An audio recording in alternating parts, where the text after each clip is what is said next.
Hi all, welcome back to PSC life talks. വീണ്ടും നിങ്ങൾക്കായി LP ഇൻ്റർവ്യൂകളിൽ ചോദിച്ചു വന്ന ചോദ്യങ്ങളും അവയുടെ ഉത്തരങ്ങളുമായിട്ടാണ് ഞാൻ വന്നിരിക്കുന്നത്. ഒരുപാട് സംസാരങ്ങളിലേക്ക് കടക്കുന്നില്ല, ചോദ്യങ്ങളിലേക്ക് നമുക്ക് വേഗത്തിൽ തന്നെ കടക്കാം. കാരണം ഒരുപാട് ചോദ്യങ്ങൾ ഇന്ന് ഞാൻ അവതരിപ്പിക്കാനായിട്ട് ഈ ഒരു വീഡിയോയിലൂടെ അവതരിപ്പിക്കാനായിട്ട് സെലക്ട് ചെയ്ത് വെച്ചിട്ടുണ്ട്. തീർച്ചയായിട്ടും അവയെല്ലാം തന്നെ നിങ്ങൾക്ക് യൂസ്ഫുൾ ആകുമെന്ന് തന്നെ ഞാൻ വിശ്വസിക്കുന്നു. ആദ്യത്തെ ചോദ്യം, ഒരു ടീച്ചർ ഇംഗ്ലീഷ് പാസേജ് വായിക്കുകയാണ് എങ്കിൽ എന്തെല്ലാം കാര്യങ്ങളാണ് ടീച്ചർ വായിക്കുമ്പോൾ ശ്രദ്ധിക്കേണ്ട കാര്യങ്ങൾ, നമ്മുടെ മൈൻഡിൽ ഉണ്ടായിരിക്കേണ്ട കാര്യങ്ങൾ എന്തെല്ലാമാണ്? തീർച്ചയായിട്ടും മുൻപ് നല്ലൊരു പ്രിപ്പറേഷൻ നടത്തിയിട്ടായിരിക്കണം ടീച്ചർ ആ പാസേജ് വായിക്കേണ്ടത്. ടീച്ചർക്ക് അതിൻ്റെ ഒരു കണ്ടന്റ് എന്താണ്, അതിൽ ഉപയോഗിച്ചിരിക്കുന്ന ഫ്രേസസ് എന്തെല്ലാമാണ് എന്നെല്ലാം ടീച്ചർ തീർച്ചയായിട്ടും അറിഞ്ഞിരിക്കണം. അതുപോലെ തന്നെ വായിക്കുന്ന ആ പാസേജ് കുട്ടികളുടെ ലെവലിനനുസരിച്ചുള്ളതല്ലേ, അതിൽ കുട്ടികൾക്ക് അറിയാവുന്ന വൊക്കാബുലറി ഒക്കെ അല്ലേ യൂസ് ചെയ്തിരിക്കുന്നത് എന്ന് ജസ്റ്റ് ഒന്ന് ടീച്ചർ ചെക്ക് ചെയ്യണം. ടെക്സ്റ്റ് ബുക്ക് ആയിരിക്കുമ്പോൾ എന്തായാലും നമ്മൾ വായിച്ചിരിക്കേണ്ട കാര്യമാണെങ്കിൽ പോലും നമ്മൾ വെറുതെ ഒരു പാസേജ് എന്ന് പറയുമ്പോൾ നമ്മൾ ഇതൊക്കെ ചെക്ക് ചെയ്യണം. ടെക്സ്റ്റ് ബുക്ക് വായിക്കുകയാണെങ്കിൽ തീർച്ചയായിട്ടും നമ്മൾ കുട്ടിക്ക് അറിയുന്ന വൊക്കാബുലറി ആണോ എന്നൊന്നും ചിന്തിച്ചിട്ട് കാര്യമില്ല, കാരണം അത് പഠിപ്പിക്കാനായിട്ട് തന്നിട്ടുള്ളതാണ്. അതുപോലെ തന്നെ നമുക്ക് എൻഗേജിങ് ആയിട്ടുള്ള ഒരു ഡെലിവറി ആയിരിക്കണം ടീച്ചർ കൊടുക്കേണ്ടത്. നല്ല രീതിയിൽ അത് പ്രസൻറ്റ് ചെയ്യാൻ, കുട്ടികൾക്ക് മുമ്പിൽ അവതരിപ്പിക്കാനായിട്ട് ടീച്ചർ റെഡി ആയിരിക്കണം. ടീച്ചറുടെ എക്സ്പ്രഷൻസ്, അതുപോലെ തന്നെ കുട്ടികളോടുള്ളൊരു വായിക്കുമ്പോഴുള്ളൊരു മനോഭാവം, ടീച്ചറുടെ ടോൺ, അതുപോലെ പേസ്, ടീച്ചർ യൂസ് ചെയ്യുന്ന ആ വോളിയം കൺട്രോൾ ചെയ്ത് വായിക്കാനുള്ള ഒരു കഴിവ്, ഇതെല്ലാം തന്നെ ആ ഒരു പാസേജിന് ഒരു ലൈഫ് തരും. സ്റ്റോറിയൊക്കെ ആണെങ്കിൽ ടീച്ചറുടെ നരേറ്റീവ് അല്ലെങ്കിൽ ആ റീഡിങ് സ്റ്റൈൽ എങ്ങനെയായിരിക്കുന്നോ അതിനനുസരിച്ചായിരിക്കും കുട്ടികൾക്ക് ആ സ്റ്റോറി മനസ്സിലാവുക. പ്രത്യേകിച്ച് LP ക്ലാസ്സിലൊക്കെ ക്ലിയർ ആയിട്ടുള്ള ഒരു പ്രൊനൗൺസിയേഷൻ ആയിരിക്കണം ടീച്ചർ ഫോളോ ചെയ്ത് പോകേണ്ടത്. തീർച്ചയായിട്ടും ടീച്ചർ മുമ്പ് തന്നെ വായിച്ചൊന്ന് പ്രിപ്പയർ ചെയ്തിട്ടായിരിക്കണം ക്ലാസ്സിലേക്ക് വരേണ്ടത്. വളരെ കൃത്യമായ ക്ലിയർ ആയിട്ടുള്ള പ്രൊനൗൺസിയേഷൻ ആയിരിക്കണം ടീച്ചർ എപ്പോഴും ഫോളോ ചെയ്ത് വരേണ്ടത്. അത് വളരെ ഇമ്പോർട്ടൻ്റ് ആയിട്ടുള്ള കാര്യമാണ്. കാരണം ആ ക്ലാരിറ്റി, അതുപോലെ നമ്മൾ ഒരു കുട്ടിക്ക് പ്രൊനൗൺസിയേഷൻ പറഞ്ഞു കൊടുക്കുക എന്നാൽ, പ്രത്യേകിച്ച് LP ക്ലാസ്സിലെ കുട്ടികളാണെങ്കിൽ അവർ ആദ്യമായിട്ട് കേട്ട് പഠിക്കുന്നത് അതാണ്. അവരുടെ മനസ്സിൽ തങ്ങി നിൽക്കുന്നതും അവരുടെ ജീവിതാവസാനം വരെ ഫോളോ ചെയ്യുന്നതും ആ ഒരു പ്രൊനൗൺസിയേഷൻ ആയിരിക്കും. അതുകൊണ്ട് തന്നെ തീർച്ചയായിട്ടും ക്ലിയർ ആയിട്ടുള്ള ഒരു മോഡൽ പ്രൊനൗൺസിയേഷൻ ആയിരിക്കണം ടീച്ചർ അവിടെ ചെയ്യേണ്ടത്. മറ്റൊന്നാണ് പേസിങ് എന്ന് പറയുന്നത്. പേസിങ് വെച്ച് കഴിഞ്ഞാൽ റീഡ് അറ്റ് എ പേസ് എന്ന് പറയും. അത് കുട്ടികൾക്ക് ടീച്ചർ വായിക്കുന്ന ആ ഒരു പാരഗ്രാഫ് പെട്ടെന്ന് തന്നെ ഫോളോ ചെയ്യാനായിട്ട്, അണ്ടർസ്റ്റാൻഡ് ചെയ്യാനായിട്ട്, ആ കണ്ടന്റ് മനസ്സിലാക്കാനായിട്ടൊക്കെ ഹെൽപ്പ് ചെയ്യുന്നതാണ് ടീച്ചറുടെ പേസിങ് എന്ന് പറയുന്നത്. റീഡ് ചെയ്യുമ്പോഴുള്ള പേസിങ്, അത് ടീച്ചർ തീർച്ചയായിട്ടും ശ്രദ്ധിക്കേണ്ട ഒരു കാര്യം ടീച്ചർ അവോയ്ഡ് ചെയ്യുക എന്നുള്ളതാണ്. റഷായിട്ടുള്ള റീഡിങ് ആയാലും അതല്ല എങ്കിൽ ചിലർ ഭയങ്കര സ്ലോ ആയിട്ട് റീഡ് ചെയ്യുന്ന ആൾക്കാരുണ്ടാവും, മറ്റുള്ളവർ റഷിൽ സ്പീഡിൽ. ഈ രണ്ട് വേയും കറക്റ്റല്ല. നമ്മൾ കറക്റ്റായിട്ടുള്ളൊരു പേസിങ് ആയിരിക്കണം റീഡിങ്ങിന് നൽകേണ്ടത്. എങ്കിൽ മാത്രമേ കുട്ടികൾക്കത് മനസ്സിലാകാനും അത് അണ്ടർസ്റ്റാൻഡ് ചെയ്യാനും ഉള്ളൊരു സംഭവം അവിടെ നടക്കുകയുള്ളൂ. ഐ കോണ്ടാക്റ്റ്, അതാണ് വളരെ ഇമ്പോർട്ടൻ്റ് ആയിട്ടുള്ള അടുത്ത പോയിന്റ്. ഒരു മികച്ച ഐ കോണ്ടാക്റ്റ് എല്ലാ കുട്ടികളുമായും റീഡ് ചെയ്യുന്ന ടീച്ചർക്ക് ഉണ്ടായിരിക്കണം. എങ്കിൽ മാത്രമേ കുട്ടികൾക്ക് അത് കൂടുതൽ ആ ഒരു റീഡിങ്ങിന് എൻഗേജ്ഡ് ആവാനായിട്ട് അല്ലെങ്കിൽ ഫോക്കസ്ഡ് ആവാനായിട്ട് കഴിയുള്ളൂ. അതുകൊണ്ട് തന്നെ pacing, eye contact, clear pronunciation എന്നൊക്കെ ഉള്ളത് വളരെ ഇമ്പോർട്ടൻ്റ് ആയിട്ടുള്ള പോയിന്റ്സ് ആണ്. ടീച്ചർ വായനയ്ക്കിടയിൽ എവിടെയൊക്കെ പോസ്റ്റ് ചെയ്യണം എന്നുണ്ടെങ്കിൽ അവിടെയൊക്കെ പോസ്റ്റ് ചെയ്തിട്ട് കുട്ടികൾക്ക് അത് മനസ്സിലാകുന്നുണ്ടോ എന്ന് ടീച്ചർക്ക് മനസ്സിലായതിന് ശേഷം മാത്രം തുടർന്ന് വായിക്കുക. അതുപോലെ തന്നെ ഏതെങ്കിലും ഒരു പോർഷൻ നമ്മൾ നിർത്തി കുട്ടികൾക്ക് പ്രഡിക്ഷനുള്ളൊരു ഒരവസരം നൽകുക. അത് കഴിഞ്ഞ് എന്ത് സംഭവിക്കാം എന്ന് കുട്ടികളോട് ജസ്റ്റ് ഒന്ന് ചോദിക്കാം. അത് ക്ലാസ്സിനെ കുറച്ചുകൂടി എൻഗേജിങ് ആക്കും. പ്രത്യേകിച്ച് ഇംഗ്ലീഷ് ക്ലാസ്സുകളൊക്കെ ആകുമ്പോൾ കുട്ടികൾ കുറച്ചുകൂടി ബോറടിച്ചിരിക്കാതിരിക്കാനായിട്ട് ഇത്തരത്തിലുള്ള പ്രഡിക്ഷന് അവർക്ക് സാധ്യത ഉണ്ടാക്കി കൊടുക്കാം. മറ്റൊന്നാണ് റീഡിങ്ങിനോട് ചേർന്ന് അധ്യാപിക ചെയ്യേണ്ട ഒരു കാര്യമാണ് പോസ്റ്റ് റീഡിങ് ആക്ടിവിറ്റീസ് എന്ന് പറയുന്നത്. തീർച്ചയായിട്ടും ആ കുട്ടികൾക്ക് മെയിൻ ഐഡിയാസ്, ക്യാരക്ടേഴ്സ് എന്താണെന്നെല്ലാം കിട്ടിയോ, അവരുടെ വാക്കുകളിൽ ആ കഥ ഒന്ന് പറയാനായിട്ട് നമുക്ക് പറയാം. അതല്ലെങ്കിൽ ഇതുമായി ബന്ധപ്പെട്ട ഏതെങ്കിലും ഡ്രോയിങ്സ്, റൈറ്റിംഗ്, റോൾ പ്ലേയിങ് ഇത്തരത്തിലുള്ള ആക്ടിവിറ്റീസൊക്കെ നൽകുന്നത് വഴി ഈ ഒരു ടീച്ചർ എടുത്ത ഒരു പോർഷൻ കൂടുതൽ കുട്ടികളിലേക്ക് ഉള്ളിലേക്ക് ഇറങ്ങിച്ചെല്ലാനായിട്ട് ഹെൽപ്ഫുള്ളാവുന്ന ആക്ടിവിറ്റീസാണ്. നമ്മൾ ജസ്റ്റ് പ്രൈമറി ക്ലാസ്സിലെ ടീച്ചർ വായിക്കുമ്പോൾ എന്തെല്ലാം ശ്രദ്ധിക്കണമെന്ന് മാത്രം ചോദിക്കുകയാണെങ്കിൽ നമുക്ക് ഐ കോണ്ടാക്റ്റും പേസിങ്ങും ക്ലിയർ പ്രൊനൗൺസിയേഷൻ ഇതൊക്കെ നമുക്ക് പറയാം. ടീച്ചർ ആ പാരഗ്രാഫ് അല്ലെങ്കിൽ ആ ഒരു പോർഷൻ നേരത്തെ അറിഞ്ഞിരിക്കണം എന്നുള്ളതാണ് മറ്റൊരു പ്രധാന പോയിന്റ്. മറ്റൊരു ചോദ്യം മൊബൈൽ യൂസേജ് നല്ലതാണോ എന്ന് ചോദിച്ചുകൊണ്ട് ഉണ്ടായിരുന്നു. തീർച്ചയായിട്ടും മൊബൈൽ യൂസേജ് എന്ന് പറയുന്നത് കുട്ടികൾക്ക് പോസിറ്റീവും നെഗറ്റീവും ആയിട്ടുള്ള ഒരു വഴിയുണ്ട്. ഇപ്പോൾ നമ്മൾ 4ാം ക്ലാസ്സിലെ കാര്യം എടുക്കുകയാണ്. ഇപ്പോൾ LSS എക്സാം അതിനെ ഒന്ന് ബേസ് ചെയ്ത് ആലോചിച്ചാൽ ഒരുപാട് ക്വസ്റ്റ്യൻ പേപ്പേഴ്സൊക്കെ അവൈലബിൾ ആയിട്ടുള്ളത് യൂട്യൂബിലും മറ്റുമാണ്. അങ്ങനെയുള്ള സന്ദർഭങ്ങളിൽ കുട്ടികൾക്ക് മൊബൈൽ എന്ന് പറയുന്നത് ഒരു ഹെൽപ്പറാണ്, നമുക്ക് നോളജ് പ്രൊവൈഡ് ചെയ്യുന്ന ഹെൽപ്പറാണ്. അതുകൊണ്ട് പൂർണ്ണമായിട്ട് മൊബൈലിനെ തള്ളി പറയുക എന്നുള്ളത് തീർച്ചയായിട്ടും എഫക്റ്റീവായിട്ടുള്ളൊരു കാര്യമല്ല. എന്നാൽ കളിക്കാനും അതുപോലെ ഗെയിംസ് അതുപോലെ മറ്റെന്തെങ്കിലും ആക്ടിവിറ്റീസൊക്കെ ആയിട്ട് അതിനായിട്ട് ഒരുപാട് സമയം ഫോൺ യൂസ് ചെയ്യുക എന്നുള്ളത്, പാരൻസിൻ്റെ കയ്യിൽ നിന്നും ഫോൺ വാങ്ങി കുട്ടികൾ മറ്റൊരു തരത്തിൽ ഉപയോഗിക്കുക എന്ന് പറയുന്നത് എപ്പോഴും നെഗറ്റീവായിട്ടുള്ള കാര്യമാണ്. അതുപോലെ തന്നെ ഭക്ഷണം കഴിക്കുന്ന സമയത്ത് വീടുകളിൽ മൊബൈൽ വെച്ച് കൊടുക്കുക, അത്തരത്തിലുള്ള കാര്യങ്ങളൊക്കെ വളരെ കുട്ടികളെ എഫക്റ്റ് ചെയ്യുന്ന കാര്യങ്ങളാണ്. കുട്ടികളിൽ അവർക്കൊരു കമ്മ്യൂണിക്കേഷൻ സ്കില്ല് വളരാതിരിക്കാനുള്ളൊരു കാര്യമാണ് മൊബൈൽ എന്ന് പറയുന്നത്. നമുക്കറിയാം ഇപ്പോൾ ഒരുപാട് കുട്ടികൾ, ചെറിയ കുട്ടികൾ 4 വയസ്സായിട്ടും സംസാരം സ്റ്റാർട്ട് ചെയ്യാത്ത കുട്ടികൾ ഒരുപാടുണ്ട്. അതിൻ്റെ മെയിൻ കാരണം നമ്മൾ അന്വേഷിച്ച് പോയാൽ നമുക്ക് കിട്ടുന്നത് എന്താണ്? അവരെല്ലാവരും മൊബൈലിലെ കഥകളും ഇതൊക്കെ ആയിരിക്കും കേൾക്കണേ. മൊബൈൽ എന്ന് പറയുന്നത് ഒരു 1 വേ കമ്മ്യൂണിക്കേഷനാണ്. മൊബൈലിലൂടെ അവർ പറയുന്നത് മാത്രമേ കുട്ടി കേൾക്കുന്നുള്ളൂ. കുട്ടിക്ക് അങ്ങോട്ട് പറയാനുള്ളൊരു ഓപ്ഷൻ അവിടെ ഇല്ല. അതുകൊണ്ട് തന്നെ കുട്ടികൾക്ക് സംസാര രീതി ഡെവലപ്പ് ചെയ്യുക എന്നുള്ളത്, അല്ലെങ്കിൽ എങ്ങനെ ഒരാളോട് പെരുമാറണം എന്നിങ്ങനെയുള്ളൊരു കാര്യങ്ങൾ ഡെവലപ്പ് ചെയ്യുക എന്നുള്ളത് ഈ മൊബൈൽ യൂസ് ചെയ്യുന്ന കുട്ടിക്ക് കുറവായിരിക്കും.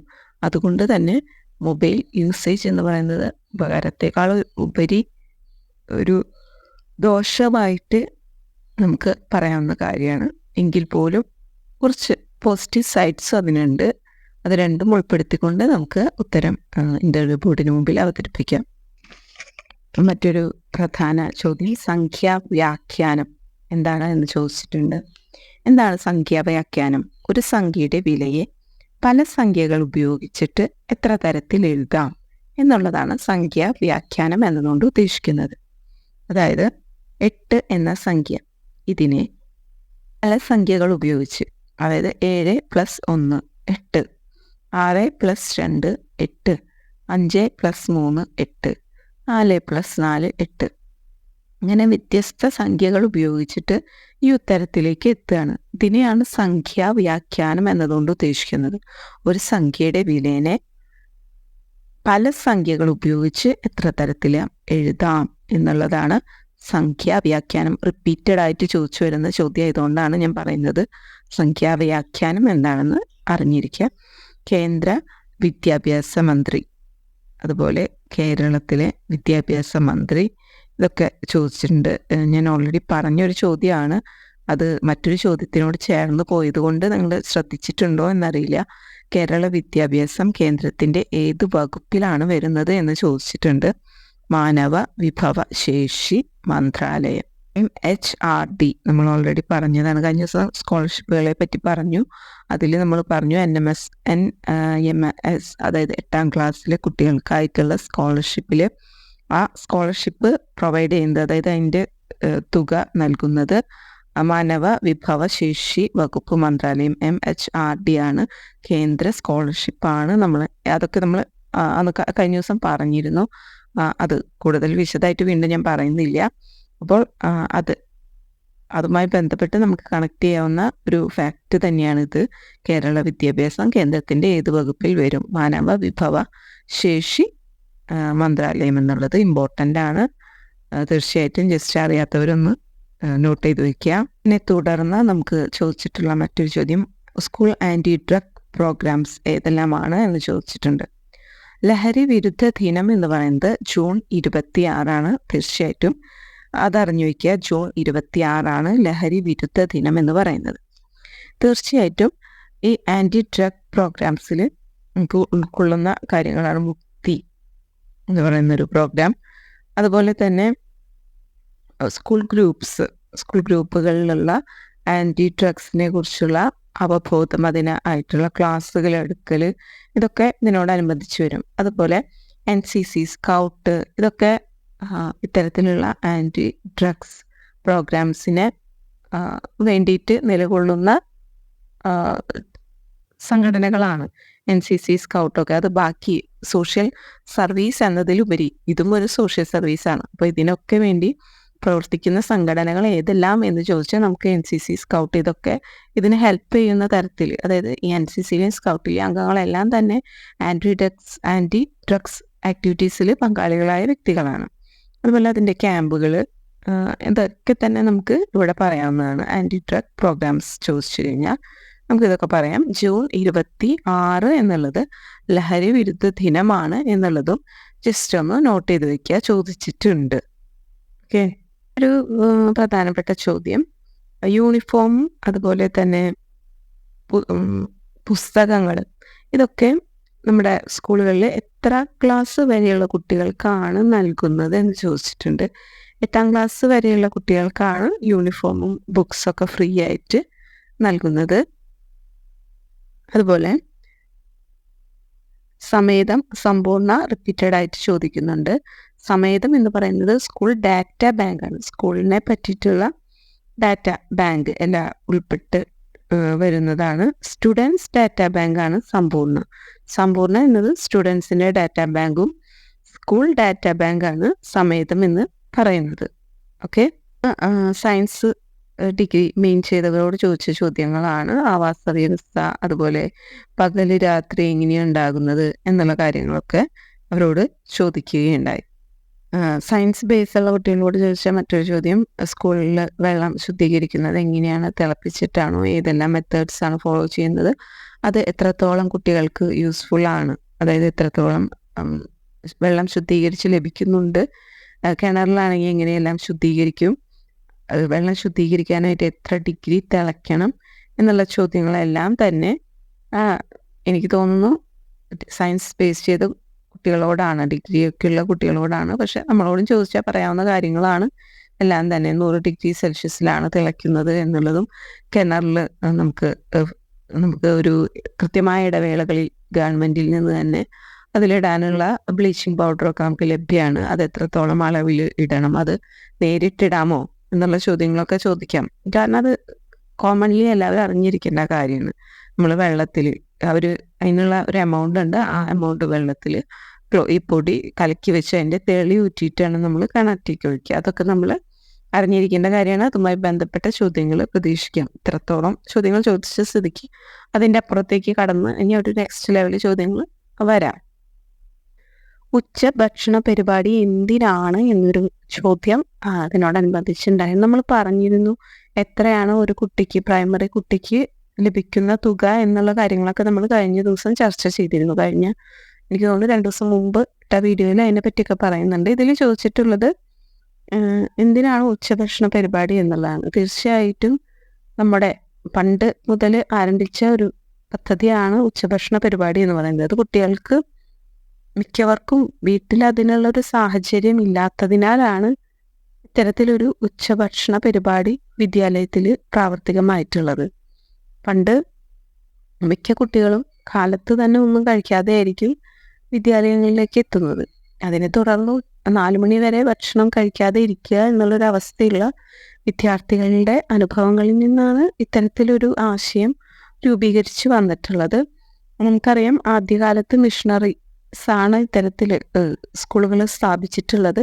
അവർ സ്കൂളുകൾ സ്ഥാപിച്ചപ്പോൾ ഇത്തരത്തിലുള്ള ഒരു രീതി, ഇങ്ങനെ കുട്ടികൾക്ക് ഭക്ഷണത്തിനുള്ള നമ്മൾ ഈ മിഷണറീസ് സ്കൂളുകൾ സ്റ്റാർട്ട് ചെയ്തപ്പോഴാണ് എല്ലാ കുട്ടികൾക്കും പഠിക്കാനൊക്കെ ആയിട്ടുള്ളൊരു അവസരം ലഭ്യമായത്. അതുവരെ ആദ്യത്തെ വിദ്യാലയങ്ങൾ നമുക്കറിയാം ഉയർന്ന ജാതിക്കാർക്ക് മാത്രം വിദ്യാഭ്യാസം ലഭ്യമാകുന്ന തരത്തിലുള്ള സ്കൂളുകളായിരുന്നു ആദ്യമൊക്കെ ഉണ്ടായിരുന്നത്. അപ്പോൾ അതിൽ നിന്ന് വ്യത്യസ്തമായി മിഷണറീസ് ഈസ്റ്റ് ഇന്ത്യ കമ്പനിയുടെ വരവിന് ശേഷം മിഷണറീസ് സ്കൂൾസൊക്കെ സ്റ്റാർട്ട് ചെയ്തപ്പോൾ എല്ലാ കുട്ടികൾക്കും വേർതിരിവില്ലാതെ പഠിക്കാനുള്ളൊരു അവസരം നൽകി.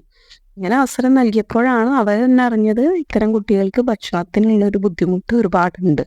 അവർക്ക് വീട്ടിൽ നിന്ന് കാലത്തോ ഉച്ചയ്ക്കോ ഒന്നും ഭക്ഷണം കഴിക്കാതെയാണ് അവർ ഈ പഠനത്തിനായിട്ട് വന്നിരിക്കുന്നത് എന്നറിഞ്ഞതിൽ നിന്ന് പിടിയേരി പോലെയുള്ള സമ്പ്രദായങ്ങൾ ചാവറാഴ്ചയൊക്കെ കൊണ്ടുവന്നു. അതായത് ഭക്ഷണം കുട്ടികൾക്ക് നൽകാനായിട്ടുള്ള എന്തെങ്കിലുമൊക്കെ ചെയ്യണം എന്നുള്ളൊരു ആശയത്തിൽ നിന്നാണ്